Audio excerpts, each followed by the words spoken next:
नंतर 97 घडलेला प्रकार अत्यंत निंदनीय आहे। म्हणजे आज इतक्या निवडणुका आपण देशामध्ये पाहतो, महाराष्ट्रामध्ये गेले 2 वर्ष सतत निवडणुका आपण पाहतोय, परंतु अशा पद्धतीनं 2-2 मंत्री तिकडे आहेत आणि त्यांच्यावर हल्ला होणं पोलिसांच्या उपस्थित पोलिसांच्या मार्फतच, हे कधीच महाराष्ट्रात, म्हणजे मी तर पहिल्यांदाच ऐकतेय की पोलीसच मंत्र्यांना धक्काबुक्की करतायत। सभापती महोदय, आपण निर्देश तर दिलेले आहेत, SP आहेत, त्यांना बडतर्फ केलंच पाहिजे, प्रश्नच नाही, परंतु जे जिल्हाधिकारी आहेत त्यांची सुद्धा तिथून तात्काळ बदली केली पाहिजे। कारण याची न्यायालयीन चौकशी व्हायची असेल तर ज्या ज्या लोकांनी हे सगळं घडवून आणलंय, खरं तर जिल्हाधिकारी असतील, CO असतील किंवा SP असतील, यांचं काम प्रथम हे आहे की निवडणूक सुरळीत पाडण्यात यावी। तिकडे त्यांना जर त्यांनी सगळं कंट्रोल करण्यात, हे त्यांचं टोटल फेल्युअर आहे। आणि मंत्र्यांच्या अंगाला हात लावणं हे तर महाराष्ट्रात मी पहिल्यांदाच ऐकतेय। हे अतिशय निंदनीय आहे, याची आपण दखल घेतलेलीच आहे, शासनाने दखल घेतली आहे, परंतु ज्येष्ठ मंत्री इकडे आहेत, उदय सामंतजी पण आहेत, गणेश नाईक आहेत, परंतु मला असं वाटतं की शासनाने आजच्या आज आपण दिलेल्या निर्देशांचं पालन करावं, एवढंच मी बोलते। धन्यवाद। आता मी एक आहे गोरे साहेब, तुम्ही बोला, पण मी जे निर्देश दिलेत त्याच्याबद्दल तुमचं काही वेगळं मत असेल तरी मांडा, पण त्याच्या पलीकडे एकदा सभापतींनी रुलिंग दिल्यावरती तो निर्णय बदलता येत नसतो। मी फक्त आपल्या माहितीस्तव सांगते, बोला।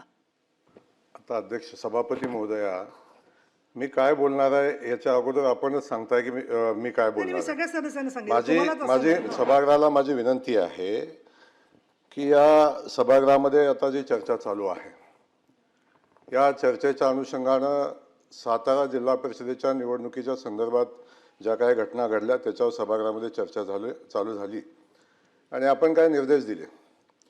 सभापती महोदय, आपण सभागृहाचे सर्वोच्च स्थानी बसलेले आहात, आपण जो निर्देश दिला तो आपला अधिकार आहे, पण तो निर्देश देण्या अगोदर आपण वस्तुस्थितीची माहिती घेणं हे तितकंच गरजेचं आहे।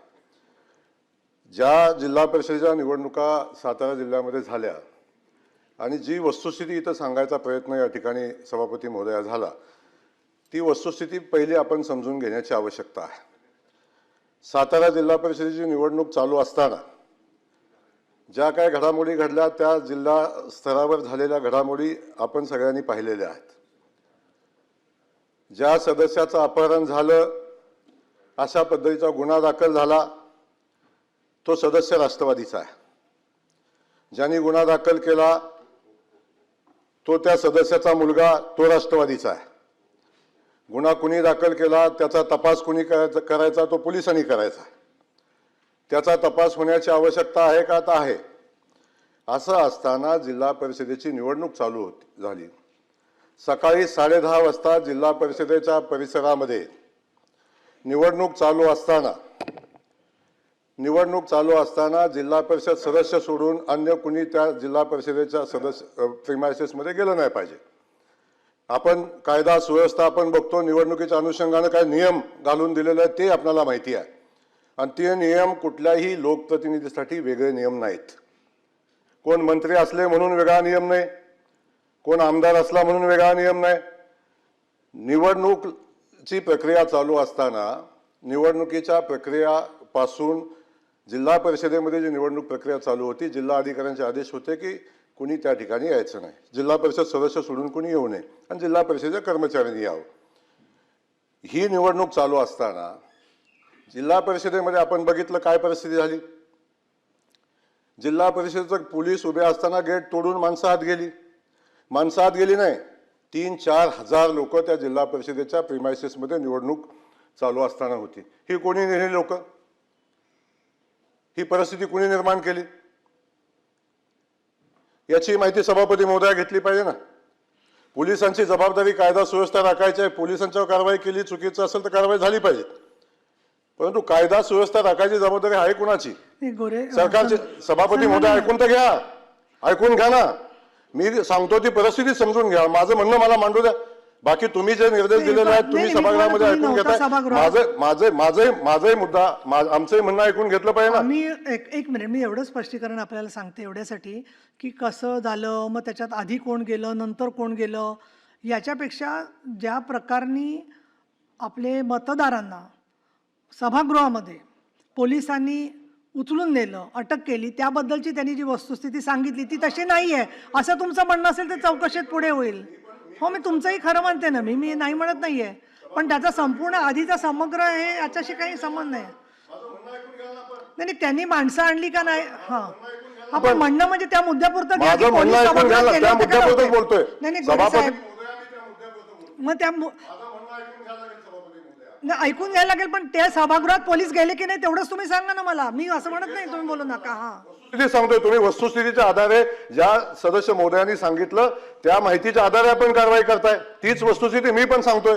सांगा ना. तेव्हा माझं सभापती महोदया माझं म्हणणं हे आहे की जिल्हा परिषदेच्या निवडणुकीच्या जेव्हा चालू होती तेव्हा जिल्हा अधिकाऱ्यांचे आदेश असताना जिल्हा परिषदेच्या प्रिमायसेसमध्ये कंपाऊंड गेट उघडायला पोलिसांना दमदाटी करून गेट उघडून आत कोण गेलं याची चौकशी झाली पाहिजे. तिथं कायदा सुव्यवस्थेचा प्रश्न निर्माण का झाला याची चौकशी झाली पाहिजे. आणि ही सगळी परिस्थिती निर्माण का झाली याची चौकशी झाली पाहिजे. गुन्हा दाखल केला कोणी केला याची चौकशी झाली पाहिजे.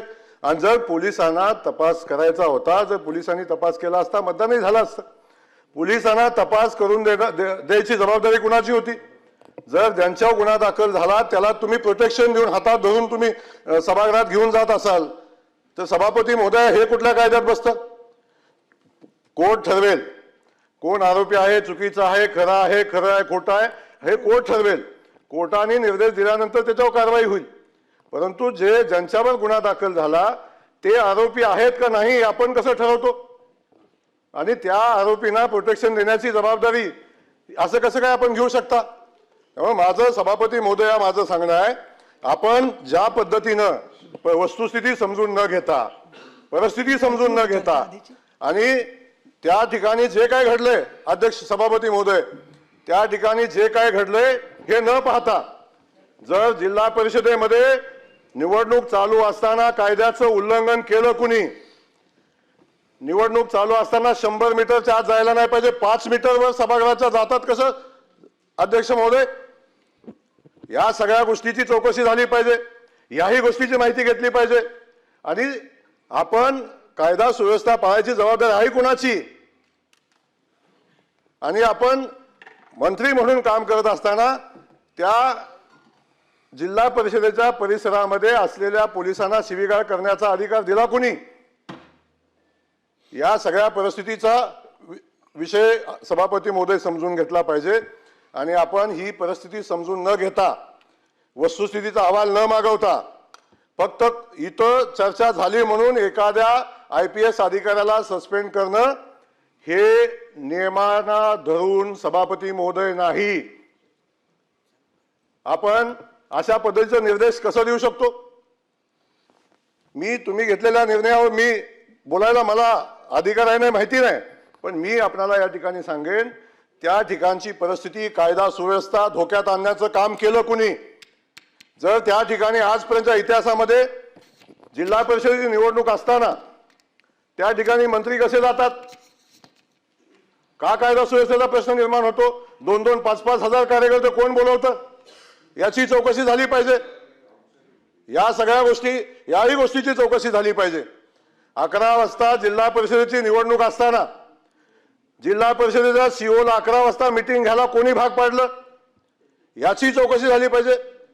ज्या सभागृहापासून हाकेट म्हणजे अगदी 10 फूट 15 फुटाच्या अंतरावर 20 फुटाच्या अंतरावर बैठक कशी होते, या सगळ्या गोष्टी सभापती महोदया माहिती घेतल्याशिवाय कुणी दाखल केला, गुन्हा कुणी दाखल केला याची माहिती न घेता कधीतरी भारतीय जनता पक्षावर आरोप करायचा, बाकीच्या सिस्टमवर आरोप करायचा, हे अध्यक्ष महोदय उचित नाही.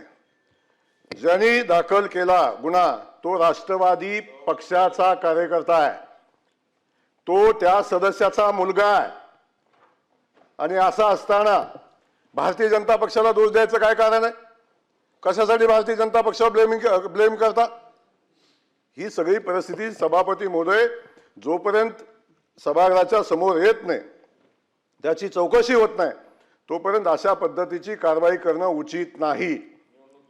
या सगळ्या परिस्थितीमध्ये अशा पद्धतीची भूमिका घेणं योग्य नाही. आणि सभापती महोदय एक आहे, सभापती महोदय, या एसपीचं जे आपण निलंबन केलंय त्याला तातडीनं स्थगिती देण्याची आवश्यकता आहे. निवडणुकीची प्रक्रिया आहे, निवडणूक बघेल सभापती महोदय. निवडणुकीमध्ये जी प्रक्रिया झाली ती निवडणूक स्थगित करण्याचा अधिकार इथं नाही सभापती महोदय. त्यामुळे सभापती महोदय अशा पद्धतीनं निवडणुकीच्या प्रिमायसेस मध्ये दहशत निर्माण करणं, स्वतःच्या ताकदीचा वापर करणं, मंत्रिपदाचा वापर करणं हे सभापती महोदय कुठल्याही नियमात बसत नाही. आपण का नियमाचं उल्लंघन केलं? का 5,000 माणसं सभापती महोदयच्या जिल्हा परिषदेमध्ये घुसली? 5,000 माणसं जिल्हा परिषदेमध्ये जातात निवडणूक चालू असताना सभापती महोदय. अशा पद्धतीचं वातावरण तिथं निर्माण करायचा, कायदा सुव्यवस्थेचा प्रश्न निर्माण करायचा आणि त्या ठिकाणी तो प्रश्न निर्माण करून सभापती महोदय निवडणुकीच्या अनुषंगानं अशा पद्धतीचं वातावरण. सन्माननीय सभापती महोदय, या सभागृहामध्ये सकाळी माननीय उपसभापती महोदय या आसनावरती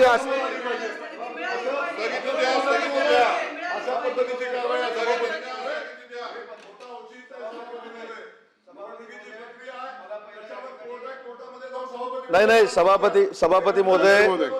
सभापती महोदय चौकशी कोणाची लावायची, चौकशी कोणाची करायची हा तुमचा अधिकार आहे. सभागृहामध्ये एक निर्णय झालेला आहे. दुसरी महत्त्वाची गोष्ट अशी आहे की सन्माननीय मंत्री शंभूराज देसाई साहेबांनी आणि सन्माननीय मंत्री मकरंद दाबांनी कुठेही भारतीय जनता पार्टीचा नाव हे सभागृहामध्ये घेतलेलं नाही. भारतीय जनता पार्टी हा आमचा मित्रपक्ष आहे, आम्ही सगळे अलायन्समध्ये काम करतोय. कुठेही भारतीय जनता पार्टीचा उल्लेख भारतीय जनता पार्टीनं हे केलं असं सभागृहामध्ये आलेलं नाही. हे चुकीचं रेकॉर्डवर राहू नये. सन्माननीय मंत्री महोदयांनी एवढंच सांगितलं, पोलिसांच्या बद्दल सांगितलं. मला वाटतं सभापती महोदय एक सेकंड फक्त सांगतो. चौकशी कोणाच्या मार्फत करायची निर्णय झालेला आहे, त्याची अंमलबजावणी सरकार करेल, परंतु चुकीचं रेकॉर्डवर राहू नये. भारतीय जनता पार्टीचा उल्लेख कुठच्याही सन्माननीय सदस्यांनी केलेला नाही.